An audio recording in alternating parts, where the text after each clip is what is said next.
Pwede ba yun na pag ikaw ay cosmetic surgeon, ikaw na rin ang titira ng ilong mo? Paano yun? Paano yun? Ma'am, DIY. Kasi kakaririn ko yan. Parang may bala ka. Parang may bala. Sariling Pwede ba yun, sikap. Doc? Pag opera, hindi pwede. Kasi syempre kailangan mo ng tamang paraan paano mag-opera. Pero yung mga non-surgical, sa mga doktor, I think pwede siyang gawin ng doktor din. So, yeah. Dok, ang daming mga naglipa ng mga, yung mga fly-by-night na services ngayon. Oo nga. Yun nga po we advocate really na hindi masama magparitoke. Punta lang kayo sa tamang doktor na may training at of course cosmetic surgeon na gumagawa talaga ng mga procedures. Lisensyado, kumbaga, Yes, Doc, no? tama po. License. Lisensyado. So, kailangan doktor talaga. Opo, dapat licensed na doktor talaga. At of course, hindi naman lahat ng doktor pwede mag-rhinoplasty. Kasi po, may training po talaga yung rhinoplasty at mga cosmetic surgery procedures. Hindi lang basta-basta po yan ginagawa ng karaniwang doktor. So usually po, abot ka pa 3 years, 4 years na training bago ka talagang maging masanay na mag-opera. So, mga ilang ilong na po ang na-opera. Hindi ko na mabilang. I started doing rhinoplasty 2008. So baka libo na rin, no? Dok, ang ilong ko ba pwede pang gawin? Kasi, Dok, nung una ako, Dok, lumapit sa cosmetic surgeon nung araw, Dok. Sabi niya, mamili ka. Tatangos yan o makukumatos ka. Ay, ganon? Kumatos Okay.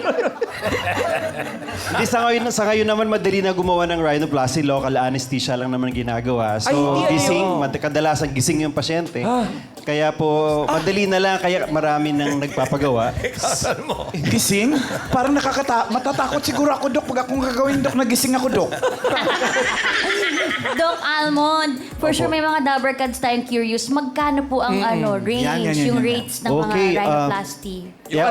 Yung magandang tulog lang, yung ganun. On the average, siguro yung silicone rhinoplasty will start from 35,000 to 60,000.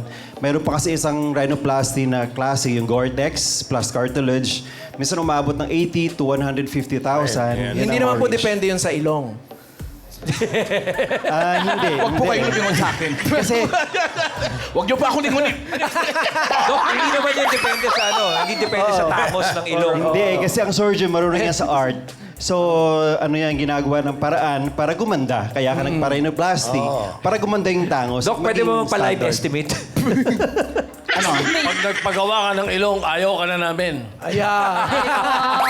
Kaya huwag niyo akong nililingon.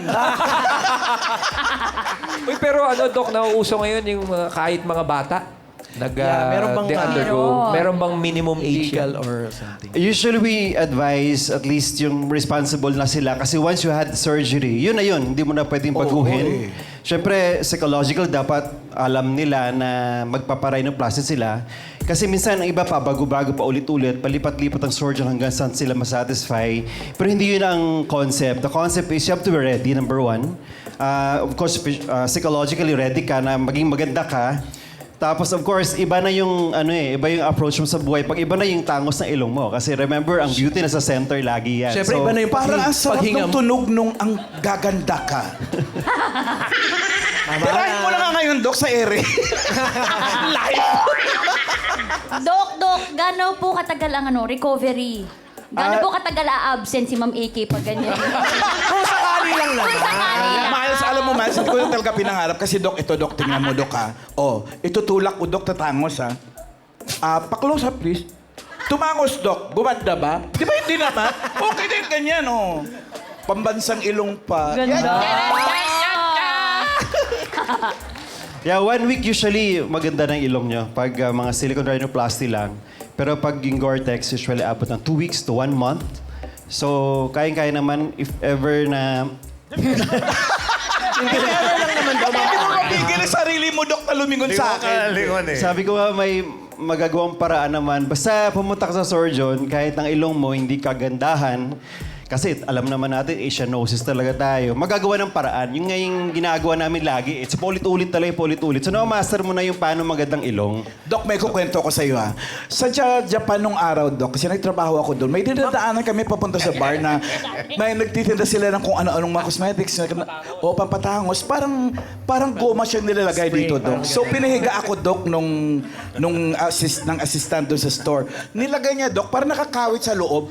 Ang tangos nga, Dok. Ang kaso mo, Dok, dumulas. Pumasok, Dok, lumabas sa bibig ko. Uy, totoo yan. Di Totoo, biro yun. Maggie? Oo. Lumabas sa bibig ko. Eh kasi di ba may passage yan dyan, ilong ba? Sa bibig. Ganun kalaki yung... Oo, magugulat ka kung sa tenga lumabas. Diyan muna kayo, ha? Thank you, Doc. Doc, Almond, thank you very Thank you, much. Doc. Almond. Almond, thank you, thank you.